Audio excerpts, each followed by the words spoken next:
வயலூர் முருகன் கோவிலில் அருவருப்பாக பேசிய டிஎஸ்பி.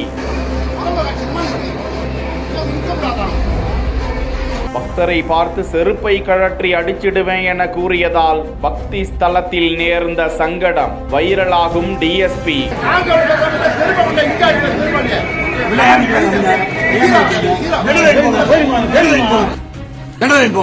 பங்குனி உத்திர திருவிழாவை முன்னிட்டு பிரசித்தி பெற்ற வயலூர் முருகன் கோவிலில் ஆயிரக்கணக்கான பக்தர்கள் நேர்த்தி கடன் செலுத்தும் வகையில் பால்குடம் காவடி எடுத்தும் வழிபாடு செய்ய வருகை தந்தனர். வழக்கமாக திருவிழா நாட்களில் தெற்கு வாசல் வழியாக பால்குடம் எடுத்து செல்லும் பக்தர்கள் தெற்கு வாசல் திறக்காததால் மிகுந்த சிரமத்திற்கு ஆளாகினர். இந்த நிலையில் பக்தர் ஒருவர் நேர்த்தி கடனாக மொட்டை அடித்துக் கொண்டு கோவிலுக்குள் வரிசையில் நிற்காமல் செல்ல முயன்றதாக கூறப்படுகிறது. அப்போது அங்கு பாதுகாப்பு பணியில் இருந்த ஜியபுரம் டிஎஸ்பி பழனி அந்த பக்தரை அநாகரிகமாக பேசக்கூடிய காட்சி சக பக்தர்களால் வீடியோவாக பதிவு செய்யப்பட்டு தற்போது அவருக்கு எதிராக விமர்சனங்கள் எழுந்து வருகின்றன. பக்தரை கோவிலில் வைத்து இப்படி ஆபாசமாக கடும் சொற்களால் பேசிய அதிகாரி மீது நடவடிக்கை எடுக்க வேண்டும் என கோரிக்கைகள் வலுத்து வருகின்றன.